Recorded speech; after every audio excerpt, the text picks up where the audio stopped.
नमस्कार जोहार। आप देख रहे हैं झारखंड अपडेट और समय हो चुका है सुबह से लेकर शाम तक की खबरों को जानने का और उनसे अपडेट होने का। यदि आप हमारे न्यूज़ चैनल झारखंड अपडेट को सब्सक्राइब नहीं किए हैं तो कर ले, ताकि झारखंड की हर एक छोटी बड़ी खबर आप तक पहुंचती रहे।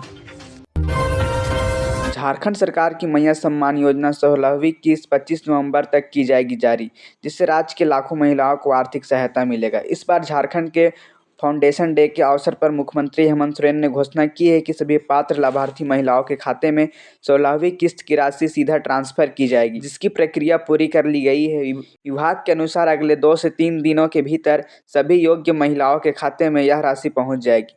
मैया सम्मान योजना के तहत महीने में 2500 रुपये की मदद महिला लाभार्थी को मिलती है। खास बात यह है कि जिन महिलाओं के पिछले महीने 15वीं किस्त तकनीकी दिक्कतों के कारण नहीं आ पाई थी, उन्हें इस बार दोहरी राशि यानी 5000 रुपये मिल सकती है। बाकी महिलाओं को सामान्य रूप से 2500 रुपये सहायता राशि मिलेगी। इस योजना का मुख्य उद्देश्य राज्य की 18 से 50 वर्ष की आयु की आर्थिक रूप से कमज़ोर महिलाओं को आर्थिक रूप से सशक्त बनाना, समाज को सम्मानजनक स्थान दिलाना है। लाभ पाने के लिए बैंक खाता आधार बेस्ड होना चाहिए, साथ ही योजना के वेरिफिकेशन प्रक्रिया पूरी होनी चाहिए। आधार कार्ड और राशन कार्ड दोनों लिंक होने चाहिए, जिससे कोई तकनीकी गड़बड़ ना हो। सरकार ने कैंप लगाकर हर पंचायत स्तर पर आवेदन और ज़रूरी दस्तावेज इकट्ठा करने की व्यवस्था की है, ताकि किसी भी महिला को लाभ पाने में परेशानी ना हो। इस योजना के सफल संचालन में हजारों कर्मचारी लगे हैं, जिससे समय से राशि पहुंच सके।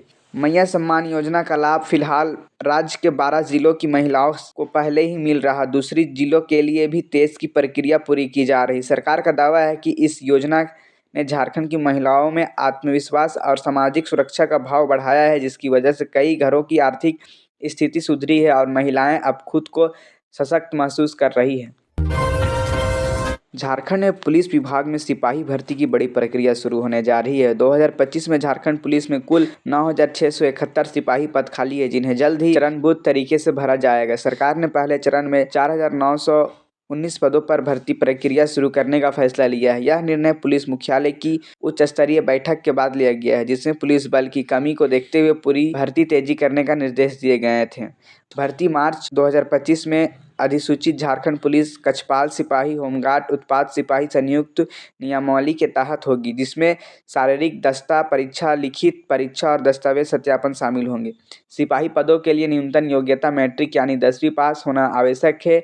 नए नियमावली के अनुसार भर्ती प्रक्रिया पारदर्शी और त्वरित होगी, ताकि योग्य उम्मीदवारों का चयन सही तरीके से हो सके। पुलिस विभाग ने भर्ती की प्रक्रिया में सुधार और दक्षता दोनों का पूरा ध्यान रखा है। युवाओं में इस भर्ती को लेकर काफ़ी उत्साह है, विशेषकर उन लोगों में जो पुलिसिंग क्षेत्र में करियर बनाना चाहते हैं। पुलिस मुख्यालय जनसंख्या के अनुसार भर्ती रजिस्टर तैयार कर रहा है, जिससे विभिन्न जिलों में पुलिस बल की कमी को पूरी किया जा सकेगा। भर्ती प्रक्रिया के विज्ञापन दिसंबर के अंत या जनवरी 2026 की शुरुआत में जारी होने की संभावना है। इसके बाद आवेदन प्रक्रिया शुरू होगी और उम्मीदवारों के लिए परीक्षा केंद्र निर्धारित किए जाएंगे। विभाग का लक्ष्य है कि 2025 के मध्य तक नए सिपाही प्रशिक्षण शुरू कर सकेंगे। इस बहाली से न केवल कानून व्यवस्था मजबूत होगी, बल्कि झारखंड के युवाओं को रोजगार के बेहतर अवसर भी मिलेंगे। चरणबद्ध बहाली के बाद झारखंड पुलिस की कार्यक्षमता में सुधार होगा और अधिक प्रभावी ढंग से जनता की सेवा कर पाएंगे। झारखंड विधानसभा का शीतकालीन सत्र 5 दिसंबर से शुरू होगा और 11 दिसंबर तक चलेगा। यह सत्र में कुल 5 कार्य दिवस होंगे, जिसमें विधायक जनहित से जुड़े प्रश्न पूछेंगे और कई महत्वपूर्ण फैसले लिए जाएंगे। मुख्यमंत्री हेमंत सोरेन की अध्यक्षता में हुई मंत्री बैठक सत्र की योजना बनाई गई है और यह सत्र राज्य के प्रशासनिक और विकास कार्यों के लिए महत्वपूर्ण माना जा रहा है। इस सत्र के दौरान कई प्रमुख विषयों पर चर्चा होगी।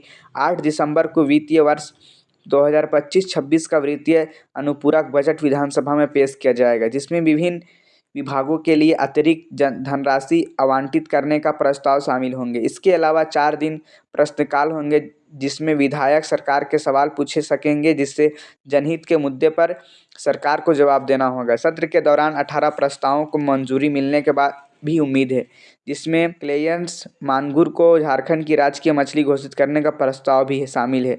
इस प्रस्ताव का मकसद मछली के संरक्षण और संवर्धन को बढ़ावा देना है। झारखंड में अब तक 61 लाख राशन कार्ड धारकों को अपनी ई-केवाईसी प्रक्रिया पूरी नहीं की है।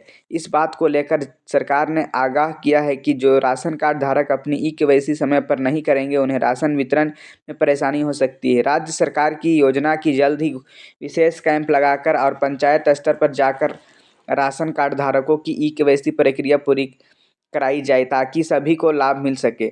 इसके अलावा झारखंड में मौसम ने भी बदलाव दिखाया है। रांची समेत कई जिलों में ठंडक बढ़ने लगी। रांची का अधिकतम तापमान 26 डिग्री सेल्सियस और न्यूनतम तापमान 11 डिग्री सेल्सियस दर्ज किया गया है, जो इस मौसम के लिए सामान्य माना जा रहा है। राज्य के विभिन्न हिस्सों में अगले 4 से दिनों तक ठंडी हवाएं का अनुमान है।